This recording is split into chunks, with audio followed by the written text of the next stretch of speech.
أيها الذين آمنوا صلوا عليه وسلموا تسليما اللهم صل على سيدنا مولانا محمد وعلى آل سيدنا مولانا محمد. قال الله تعالى في كلامه المجيد والفرقان الحميد: وما أرسلناك إلا كافة للناس بشيرا ونذيرا ولكن أكثر الناس لا يعلمون. وقال الله تعالى في كلامه المجيد والفرقان الحميد: وما أرسلناك إلا رحمة للعالمين. صدق الله العظيم.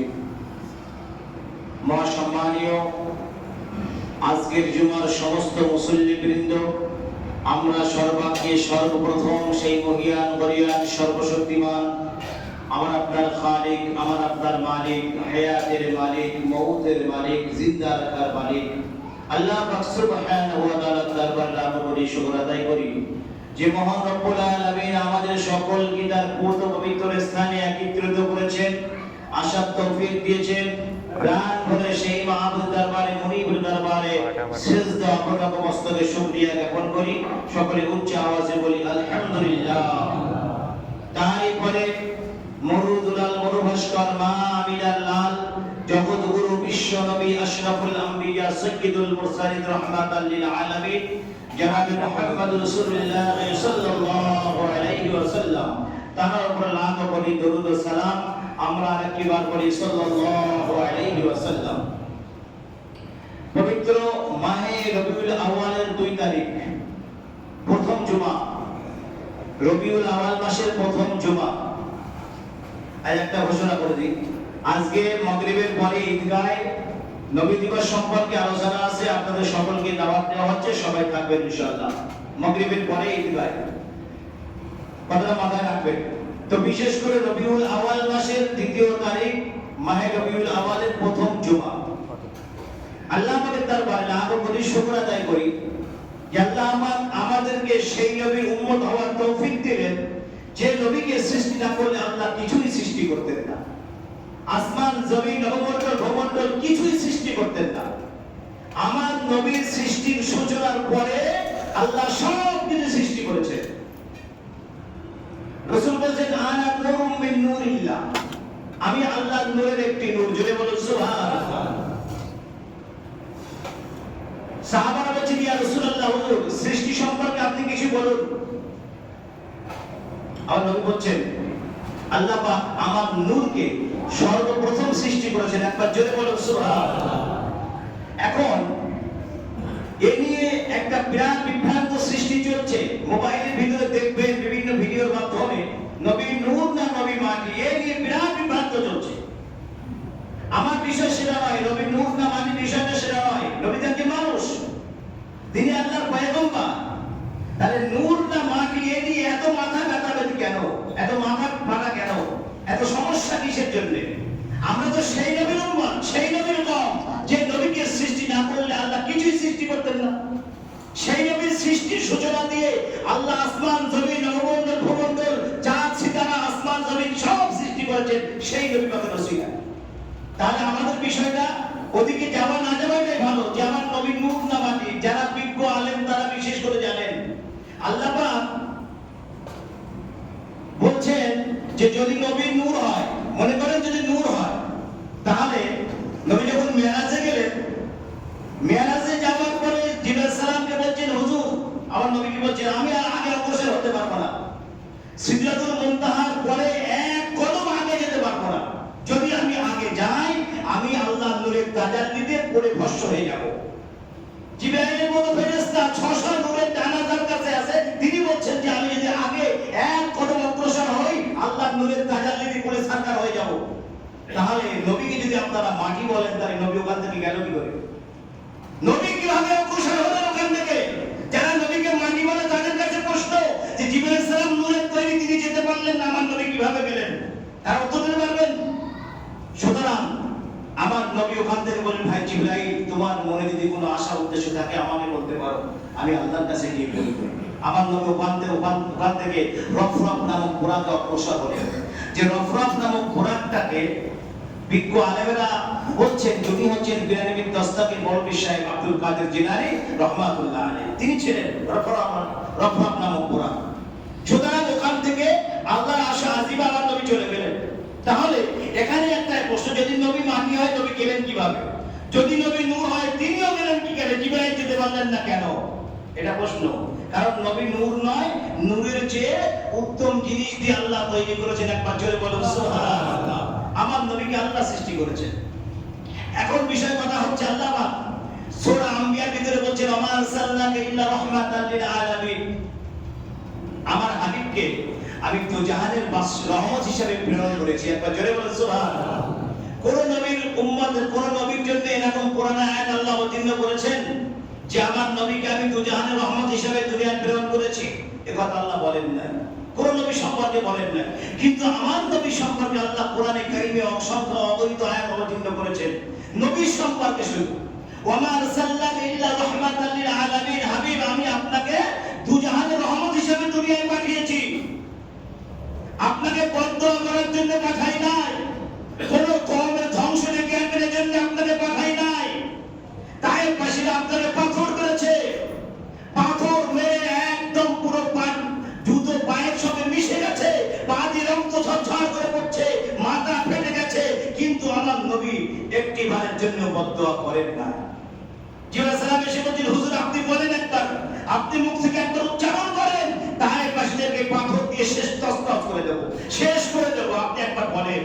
আমার নবী চোখ দিয়ে পানি বার হচ্ছে, বলছে ভাই জিবরাইল যদি তুমি সব পাথরগুলো ধ্বংস করে দাও আমি কার কাছে গিয়ে বলবো লা ইলাহা ইল্লাল্লাহ মুহাম্মাদুর রাসূলুল্লাহ সাল্লাল্লাহু আলাইহি ওয়াসাল্লাম? জিবরাইল না, তুমি এদেরকে মেরো না, এরা কালমা না পড়তে পারে, এদের ওরসে যে সন্তান দুনিয়ার জমিনে আসবে তারা আমার কালমা পড়তে পারে। একবার জোরে বলো সুবহানাল্লাহ। এই নবীর উম্মত আমরা, এই নবীর কওম আমরা দুনিয়ার জমিনে। আজকে আমাদের অবস্থা কি? আজ তায়েফবাসীরা আমার নবীকে পাগল বলেছিল, পাগল বলে পাথর মারল, নির্মম অত্যাচার করলো নবীর উপরে। এত আর মারল আমার নবীকে, এতিম নবীকে এত আর মারল যে নবী আমার বেহুশ হয়ে গেলেন, জমিনে শুয়ে পড়লেন।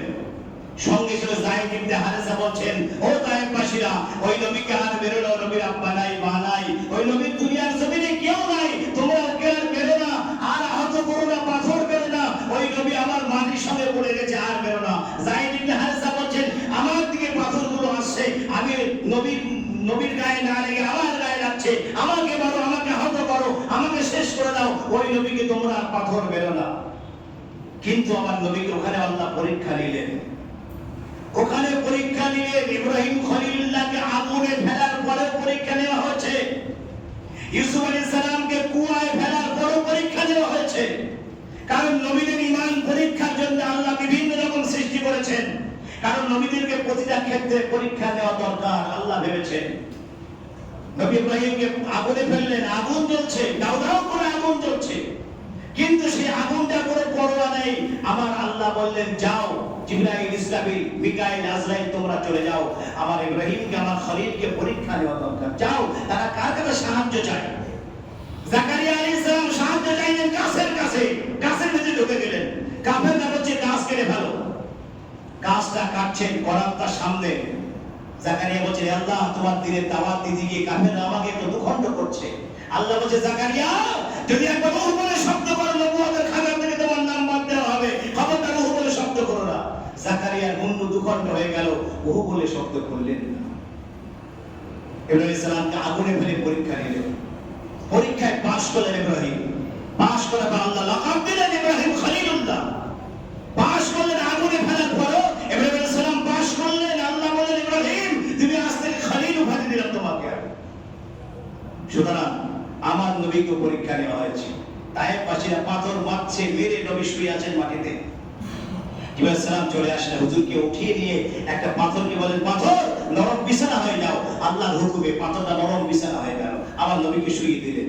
নবীকে শুইয়ে দেওয়ার পরে বলছেন হে আশরাফুল আম্বিয়া ইয়া রাসূলুল্লাহ, হুজুর যদি আপনি একটিবার বলেন তাহলে তায়েফবাসীদেরকে আমি শেষ করে দিতে পারি, এই পাথর দিয়ে তাদেরকে ধ্বংস করতে পারি। নবী বললেন না জিবরাইল তাদেরকে মেরো না, তারা আমার কালমা না, তারা আল্লাহর কালমা না পড়তে পারে, তাদের ওরসে যে সন্তান দুনিয়ার জমিনে আসবে তারা আমার কালমা পড়বে, তুমি যদি সব পাথর মেরে শেষ করে দাও, আমি কার কাছে গিয়ে বলবো লা ইলাহা ইল্লাল্লাহু মুহাম্মাদুর রাসূলুল্লাহ? আমি কাকে দিনের দাওয়াত দেব? না জিবরাইল তুমি বেরো না। মারতে বারণ করলেন। নবী আমার কাবা শরীফে নামাজ পড়ছেন, দুজন বেঈমান এসে মরা উটের পচা ভুঁড়ি নিয়ে নবীর উপরে চাপিয়ে দিলেন। নবী আমার পড়ে আছেন, সেজদার হাতে উঠতে পারছেন না, নবীকে খুঁজে পাওয়া যাচ্ছে না। কত অত্যাচার করেছেন নবীর উপরে, কত জুলুম করা হয়েছে আমার দয়ার নবীর উপরে। কোনোদিন নবী বদদোয়া করেন নাই, কোনোদিন কারো কাছে প্রতিশোধ গ্রহণ করেন নাই। এই হচ্ছে রাহমাতুল লিল আলামিন নবীর চরিত্র, তার আদর্শ। তার আদর্শ যদি আজকে আমাদের ভিতরে থাকতো, আজকে ইহুদি বেঈমান আমাদের থেকে কান্না করতো, কিন্তু ইহুদি বেঈমানরা মুসলমানদের থেকে ঘৃণা করছে বর্তমান সমাজে, বর্তমান বিশ্বের জমিনে। কারণ নবীর আদর্শ নাই আমাদের ভিতরে। নবীর আদর্শ যদি আমাদের ভিতরে থাকতো, বিশ্বের ইহুদি বেঈমানরা কান্না করে দিত। সাহাবাদের আদর্শ থেকে বেঈমানরা কালমা পড়েছে, সাহাবাদের আদর্শ তাদের চরিত্র থেকে ইহুদি বেঈমানরা কালমা পড়েছে। আর আজকে আমাদের থেকে ইহুদি বেঈমানরা থু ফেলছে, মুসলমান তো আস্তাগফিরুল্লাহ। কারণ আমাদের সেই আদর্শ আমাদের ভিতরে নাই, সেই চরিত্র আমাদের ভিতরে নাই। যদি আজকে থাকতো আমরা পৃথিবীর জমিনে সবচেয়ে শ্রেষ্ঠ হিসাবে গণনা হতাম। কিন্তু আজকে বর্তমান বিশ্বে মুসলমান একটা খারাপ পাত্র, মুসলমানের পুনরায় দেখা হয় মুসলমান একটা ফুটবলের মতো, এ মাঝে ওর পায়ে যাচ্ছে, ও মাঝে ওর পায়ে যাচ্ছে। বর্তমান বিশ্বে মুসলমানের এই পরিস্থিতি চলছে। কারণ শোনেন আমার নবীর কথা, নবী বলেছে সাহাবীরা, যতদিন পর্যন্ত তোমরা আল্লাহর কোরআন আমার আদর্শ তোমরা বুকে নিয়ে চলবে, এটা মেনে চলবে, শয়তান তোমাদেরকে পথভ্রষ্ট করতে পারবে না, শয়তান তোমাদেরকে কুপথগামী করতে পারবে না। যখন তোমরা দুটো জিনিস ছেড়ে দেবে, শয়তান তোমাদেরকে নিয়ে যা ইচ্ছা তাই করবে। ভাই বর্তমান সমাজের কথা চিন্তা করুন, আজকে আমাদেরকে নিয়ে শয়তান যা ইচ্ছা তাই করছে, যা মনে করছে তাই করছে। আমরা দাড়ি রাখছি আবার কাটছি, দাড়ি রাখছি আবার কাটছি, ইচ্ছা মতো ব্যবহার করছি, নবীর সুন্নাতকে ইচ্ছা মতো ব্যবহার করছি। কারণ দাড়িটা আমার নবীর সবচেয়ে বড় মর্তবা, বড় সুন্নাত। এই দাড়ি রাখাটা আজকে মুসলমান দাড়ি রাখছে, কাটছে, দাড়ি রাখছে, ইচ্ছা মতো ব্যবহার করছে। কারণ নবীর সুন্নাত কিনে যারা ইচ্ছা মতো ব্যবহার করে, তাদের কি অবস্থা হবে সেটা আপনারা চিন্তা করুন। আজকে আমার দয়ার নবী, মায়ার নবী, দু জাহানের বাদশাহ সরকার দু আলম শাফিউল মুজতামিন রাহমাতুল লিল আলামিন কাবা শরীফে নামাজ পড়ছেন, দুজন বেঈমান পচা মরা উটের পচা ভুঁড়ি নিয়ে নবীর উপরে চাপা দিয়ে দিলেন। নবী আমার সেজদায় পড়ে কাঁদছে, আল্লাহুম্মা গফির ইয়া উম্মতি, আল্লাহ আমার উম্মতকে আপনি maaf করে দেন। আল্লাহুম্মা গফির ইয়া উম্মতি, আল্লাহ আমার উম্মতকে আপনি maaf করে দেন। আর নবীজিকে খুঁজে পাওয়া যাচ্ছে না। মা ফাতেমা জোহরা বলছেন, দয়াল নবীকে খুঁজে পাওয়া যাচ্ছে না, কোথায় গেলেন? আর নবীকে সাহাবীরা এক মিনিট না দেখে তাদের কলিজা চৌচির হয়ে যেত। কত ভালোবাসে আমার নবীকে, কত ভালোবাসা! আমার নবীকে তারা কত ভালোবাসতো সাহাবায়ে কেরামরা। খলিফা আবু বকর সিদ্দিক প্রথম খলিফা, মুসলিম জাহানের প্রথম খলিফা, তিনি তার কিতাবে লিখেছেন নবীকে কতটা মহব্বত করতেন, ভালোবাসতেন আবু বকর। নবীর ইন্তেকালের পরে আবু বকর নবীর বিরহ বেদনা সহ্য করতে পারছেন না। নবীজির বিরহ বেদনা কত তিক্ত, কত কত সমস্যা আবু বকরের ভিতরে। আবু বকর রোগগ্রস্ত হলেন। খলিফা ওমর একজনকে চিকিৎসককে ডেকে আনলেন যে দেখো তো আমাদের আবু বকরের কি হয়েছে, তিনি অসুস্থ। কবিরাজ বললেন, আবু বকর তো ওমর তোমাদের আবু বকর কার প্রেমে পড়েছে, তার অন্তরটা সেই প্রেমের জ্বালায় পুড়ে ছারখার হয়ে যাচ্ছে। ওমর বলছেন, চিকিৎসক আবু বকর আমার নবীজির প্রেমে পড়েছে। একবার জোরে বলুন সুবহানাল্লাহ। নবীজির প্রেম বেদনা তাকে অশান্ত করছে, তাকে স্বস্তি থাকতে দিচ্ছে না। কারণ আবু বকর বলছেন যে ওমর মনে হচ্ছে আমি কিছুদিন পরে দুনিয়া ছেড়ে চলে যাব। আমার মন বলছে আমি আর দুনিয়ায় বেশি দিন থাকতে পারবো না। কিন্তু আবু বকর বলছেন, উসমান গনিকে বলছে, উসমান শোনো, একটা ফরিয়াদ তোমার কাছে আমি করি। আমি ইন্তেকালের পরে আমার জানাজাটাকে আগে জান্নাতুল বাকিতে তোমরা নিয়ে যাবে না, আগে আমার দয়ার নবী রওজার সামনে রেখে দেবে। রেখে দিয়ে আমার দয়ার নবীকে সালাম দেবে। সালাম দিয়ে বলবে, আবু বকর আপনার গোলাম আপনার কাছে থাকার জন্য অনুমতি চাইছে, যদি আপনি অনুমতি দেন তাহলে আবু বকরকে আপনার ডান পাশে দাফন করতে পারি। আমার দয়ার নবী, মায়ার নবী, দু জাহানের বাদশা আবু বকর আমার নবীর শ্বশুর হয়, কিন্তু আবু বকর কোনদিন জামাই হিসেবে সম্বোধন করেন নাই, দয়ার নবী মায়ার নবী হিসেবে সম্বোধন করেছেন। আবু বকর ইন্তেকাল করলেন, দরজা সালাম দিলেন, আলী সালাম দিলেন, দরজা খুলে গেল। আলী বলছেন, ইকরা ইয়া হাবিবি ইয়া হাবিবি ইলা ইয়াউমিদ্দিন, আলী আমার বন্ধুকে আমার ডান পাশে দাফন করো, আমি আমার বন্ধু কিয়ামত পর্যন্ত এক চাদরের নিচে ঘুমাবো। একবার জোরে বলুন সুবহানাল্লাহ।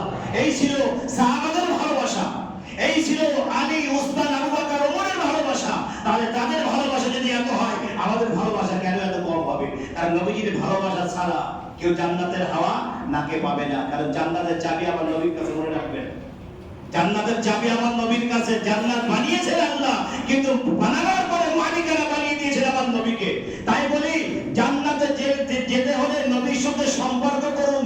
নবীর সঙ্গে সম্পর্ক যত গভীর হবে, জান্নাত আপনার তত কাছাকাছি হয়ে যাবে। আজকে সেই নবীর উম্মত আমরা কিভাবে চলছি? নামাজ 5 বার নামাজ আল্লাহ আমাদের উপরে ফরজ করেছে, 5টি বার। এটা কিন্তু আল্লাহ ভুল কাজ করেছেন। 5টি বার নামাজ ফরজ করেছেন উম্মতের উপরে, তার বান্দার উপরে।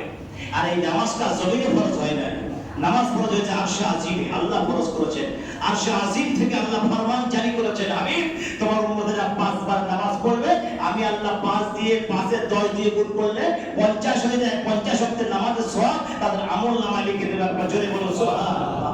এত সুযোগ, এত ফ্যাসিলিটি আল্লাহ দিয়েছেন, কিন্তু আমরা সেই সুযোগটা গ্রহণ করছি না। সেই সুযোগটা আমরা নিচ্ছি না। নামাজের সময় হচ্ছে,